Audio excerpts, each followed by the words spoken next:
Hello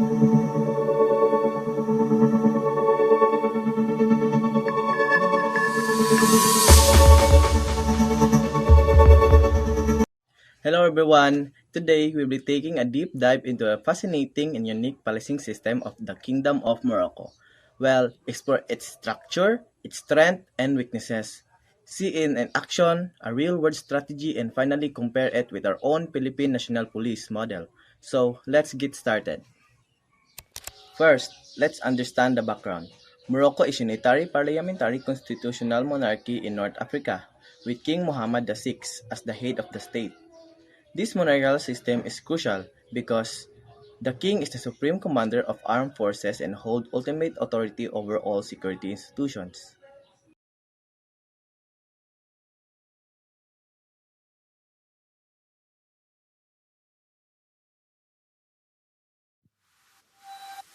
Morocco has two main policing systems. First is the DGSN or Direction General de la Sûreté Nationale is a civilian force responsible for cities and urban centers. They handle everything from public order and crime investigations to issuing IDs and passports. Second policing system is the Gendarmerie Royale is a military force that is responsible for the countryside, rural regions, and national roads. They also contribute to national defense.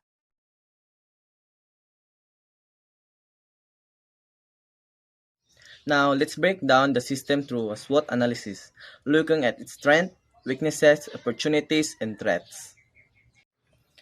Let's begin with the system's strength, its biggest advantage and what it does well. First, strong mandates. The system operates with full authority, backed by constitution and monarchy. This gives it clear legitimacy and solid chain of command. Second is national coverage. Its dual system structures ensure that every region from busy cities to remote areas receives proper enforcement presence. Next is modernization.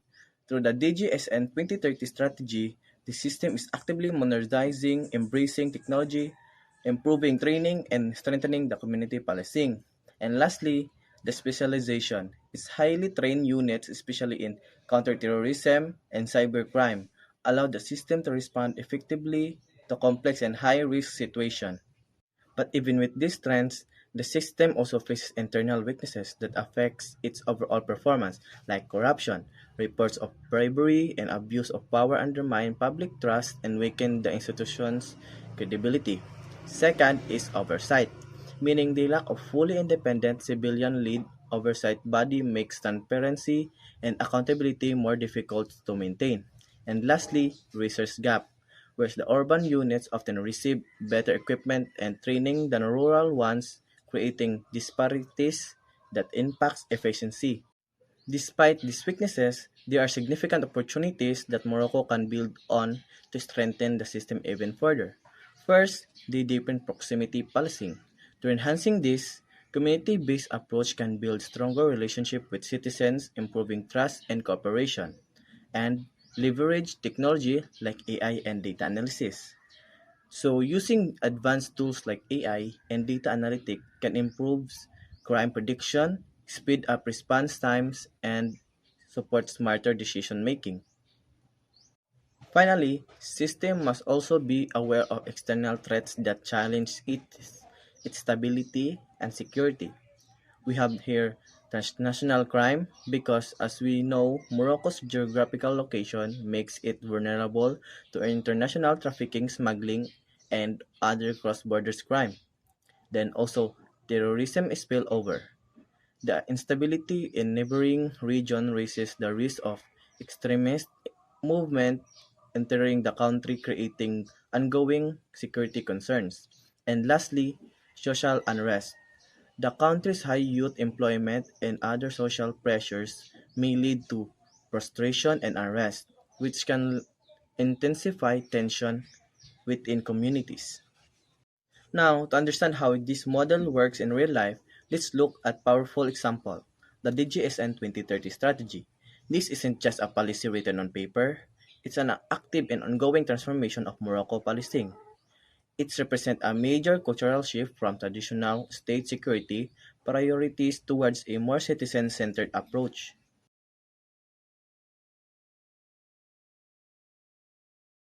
Proximity policing is a core strategy. It encourages officers to interact directly with communities, moving away from a distant image. Officers become visible, approachable, and engage. The goal is simple: strengthen trust, improve communication, and ensure citizens feel safe and supported. New proximity police stations are even being built for greater accessibility.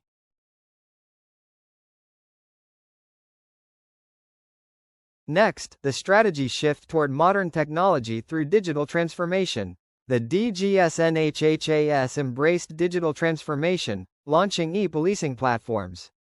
These allow citizens to report crimes, submit requests, and access service online, eliminating station visits. This significantly reduces waiting times, improves accessibility, and boosts efficiency. By integrating digital tools, policing becomes faster, more transparent, and better connected to the community. And finally, the strategy emphasizes a crucial foundation: human right integration. This pillar ensures that all officers, whether in the DGSN or the gendarmerie, undergo mandatory training in human rights, ethics, and responsible policing. These modules are now embedded into their formal education and continuous training. The goal is to build a professional force that understands the value of dignity, fairness, and respect, making human rights a standard practice, not just a reminder. This comprehensive strategy shows how Morocco is proactively addressing its weaknesses and seizing opportunities for modernization. The DGSN 2030 strategy represents Morocco's commitment to progress. It systematically addresses existing challenges while proactively embracing new opportunities for development. This initiative is building a modern police service. It prioritizes community engagement and uphold rights, ensuring a responsive and accountable security framework for all. Now that we've been seeing how Morocco is modernizing its system, let's compare it with our own model here in the Philippines under the Philippine National Police. Let's begin with the overall structure.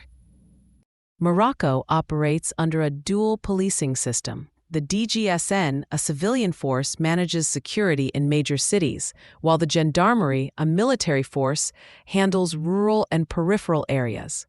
This division allows each institution to specialize based on the environment they serve. In the Philippines, law enforcement operates under a distinct model. The Philippine National Police, or PNP, is a single, unified civilian police force that covers the entire country. This structure effectively prevents overlapping jurisdictions and ensures consistent public safety management. One institution oversees everything, from urban centers to rural communities, streamlining operations nationwide. In Morocco, oversight is primarily internal, managed by the Ministry of Interior. This system is supported by various state-led anti-corruption bodies. However, despite these existing institutions, the absence of a fully independent external oversight group presents significant challenges for overall transparency. The Philippine system takes a distinct approach to police oversight. The Philippine National Police is monitored by multiple independent bodies like NAPOLCOM, the Ombudsman, and the Commission on Human Rights. These external institutions actively check police actions, investigate abuses, and help ensure fairness and accountability within the force. Morocco places a strong focus on counterterrorism, intelligence operations, and fighting transnational crime. Due to its strategic location, the country actively addresses issues like trafficking networks and various cross-border criminal activities. This proactive approach is vital for regional security. In the Philippines, policing priorities diverge. The Philippine National Police heavily emphasizes anti-drug operations. They also implement localized policing via the community and service-oriented policing strategy.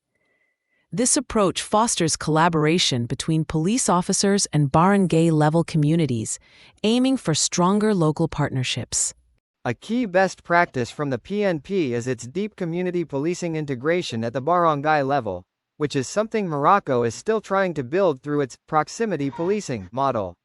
On the other hand, the Philippines could learn from Morocco's clear, long-term strategic planning with the DGSN 2030, which is similar in vision to our PNP Patrol Plan 2030 but seems more integrated with technological transformation. So what is my personal insight? Morocco's model is highly effective for maintaining national stability and security, thanks to its centralized command and dual structure. The DGSN 2030 strategy is a particularly impressive, holistic blueprint for reform. However, its main challenge lies in accountability and genuine community trust, areas where the Philippines model, with its independent oversight and deep-rooted barangay policing, has a strong advantage. I believe the Philippines can adapt some of Morocco's strength. First, we could explore creating a specialized, highly mobile unit within the PNP, inspired by the Gendarmerie Royale, dedicated to patrolling our vast rural, coastal, and geographically isolated areas. Second, we should emulate Morocco's commitment to a unified, technology-driven transformation. Enhancing our digital crime reporting systems and integrating national databases can significantly boost the PNP's efficiency and transparency. In conclusion, no policing model is perfect. The goal is continuous learning and adaptation. By studying systems like Morocco's, we can find innovative ideas to enhance public safety, uphold human rights, and stronger police-community relationship right here in the Philippines.